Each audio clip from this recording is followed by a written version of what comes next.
గ్రూప్లకు ఇస్తున్నారు, అది ఇవ్వాల్సిందే. 4,000 రూపాయలు పెన్షన్ ఇస్తున్నారు,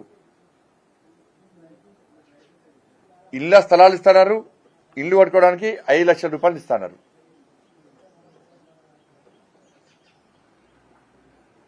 2 లక్షల రూపాయలు రుణమాఫీ ఇస్తున్నారు. నోటిఫికేషన్ వెంటనే ఇస్తున్నారు.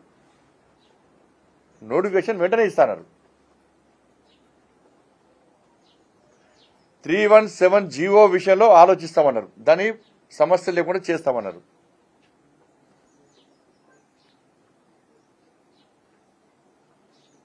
నిరుద్యోగులను ఆదుకుంటామన్నారు. ఈ 6 గ్యారెంటీలు బట్టి ఇవన్నీ కూడా హామీ ఇచ్చారు మీరు. ఈ హామీలను, ఈ 6 గ్యారెంటీల పాటు ఈ హామీలను మీరు నెరవేర్చడానికి మీ దగ్గర ప్రణాళిక ఏందో ఫస్ట్ స్పష్టం చేయండి. రాష్ట్రంలో ఉన్న ఆర్థిక పరిస్థితి గురించి మీరు చెప్పారు, దివాలా తీసిందని చెప్పి మీరే చెప్పారు, అప్పుల పాలైందని మీరే చెప్పారు, 6 గ్యారెంటీలు అమలు చేస్తామన్నారు, ఇచ్చిన హామీలను అమలు చేస్తామన్నారు. ఎట్లా అమలు చేస్తారో మీరు చెప్తే ప్రజలకు ఒక ధైర్యం, విశ్వాసం ఏర్పడుతుంది. ప్రజలు మీరిచ్చిన హామీలను చూసే మీకు ఓట్లేసి గెలిపించారు. గత ప్రభుత్వం మోసం చేసింది కాబట్టి, అది అరాచక ప్రభుత్వము, దుర్మార్గ ప్రభుత్వము, ప్రజలను మొత్తం వంచిన ప్రభుత్వము, తెలంగాణ ప్రజల బతుకులను బర్బాద్ చేసిన ప్రభుత్వం ఆ ప్రభుత్వం. కాబట్టి మిమ్మల్ని ఎంచుకున్నారు ప్రజలు. మీరు ఇచ్చిన హామీలు, మీరు ఇచ్చిన గ్యారెంటీలు చూసి ప్రజలు మిమ్మల్ని ఎంచుకున్నారు. మీరు అప్పుల రాష్ట్రంలో, అప్పులు అనేటువంటి తెలంగాణ రాష్ట్రం నుంచి తెలంగాణ రాష్ట్రాన్ని ఏ విధంగా కాపాడతారు, మీ హామీలు ఏ విధంగా నెరవేరుస్తారో మీ ప్లాన్ ఏంది చెప్పండి.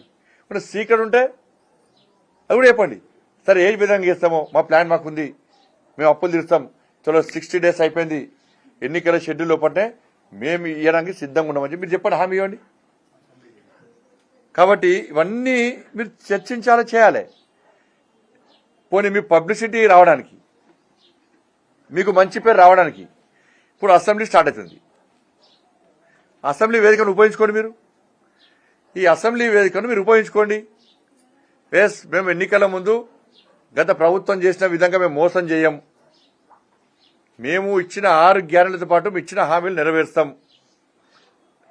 మీరు రేపు అసెంబ్లీ స్టార్ట్ అయితే ఎల్లుండి స్టార్ట్ అయ్యారు. మేము ఎన్నికల షెడ్యూల్ లోపలనే మేము ఈ హామీలు 6 గ్యారెంటీలు అమలు చేస్తాం. దానికోసము అసెంబ్లీని ఒక వేదికగా ఉపయోగించుకోవాలి. ఏ ప్రభుత్వం అయినా ప్రభుత్వం చేసే అభివృద్ధి కార్యక్రమాలకు, మంచి కార్యక్రమం అసెంబ్లీ అందరూ రాజకీయాలకు అతీతంగా సపోర్ట్ చేయాల్సిందే. కానీ మళ్ళీ ఇప్పుడు ఏమైతుంది రేపు అంటే, సంగతి చూస్తా అని ఓరు, టచ్ చేస్తా మీరు సంగతి చూస్తా అని ఇంకోరు. ఈ టచ్లు సంగతుల మీదనే రేపు అసెంబ్లీ నడుస్తుంది. ఇక 5 రోజులు ఉన్న 5 రోజులు కూడా మొత్తం మీడియా అంతా దీని మీద రాస్తుంది, చర్చ అంతా దీని మీదనే, దృష్టి అంతా దీని మీదనే. దానికోసం మాత్రం అసెంబ్లీ ఉపయోగపడుతుంది. వాళ్ళు ఏం చేయలేని వాళ్ళ మీద వెళ్తారు. ఈ ఆరోపణలకు, ప్రత్యారోపణలకు అసెంబ్లీ వేదిక కారాదు. దయచేసి విజ్ఞప్తి చేస్తున్నా. ఇప్పుడు జరిగే అసెంబ్లీ ప్రజలకు ఒక నమ్మకాన్ని, విశ్వాసాన్ని కలిగించే విధంగా, ప్రజలను సమస్యలను పరిష్కరించే విధంగా ఈ అసెంబ్లీ ఉపయోగపడాలి తప్ప టచ్లు చేయడము, అంతు చూడడము, సంగతులు చూడడానికి ఈ అసెంబ్లీ వేదిక కాదు. పెట్టుకొని బహిరంగ సభ జింకానా గ్రౌండ్ లో మేమే బహిరంగ సభ ఏర్పాట్లు అన్ని చేస్తాం. వాళ్ళు టచ్ చేస్తారా, వీళ్ళు అంతు చూస్తారా చూసుకోండి. మీరు దానికి గ్రౌండ్లు ఉన్నాయి, వేదికలు చేసుకుని మేమే ఏర్పాటు చేస్తాం వేదికలు. కానీ ఈ విషయంలో రేపు అసెంబ్లీ వేదికగా అభివృద్ధి విషయంలో, తెలంగాణ రాష్ట్ర ప్రజల సమస్యల విషయంలో, వారు పడుతున్న ఇబ్బందుల విషయంలో ఆ పరిష్కారానికి మాత్రమే అసెంబ్లీ వేదిక కావాలి తప్ప ఓరు ఆరోపణ ప్రత్యారోపణకు అసెంబ్లీ వేదిక కారాదు.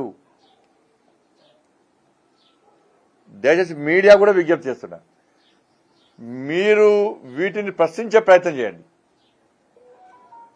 సంచలనం కోసం దయచేసి, ఎందుకంటే తెలంగాణ రాష్ట్రాన్ని సాధించుకున్నది, దాని ప్రధాన భూమిక పోషించింది మీడియా. ఇవాళ ఆ తెలంగాణ రాష్ట్ర ప్రజలు బాగు చేసే, బతుకులు బాగు చేయడానికి మీడియా కూడా ఈసారి వేదిక కావాలి. మీరు ఏ పార్టీ ఆరోపణ ప్రత్యారోపణ ఇస్తే వాళ్ళ బండారం బయట పెట్టండి.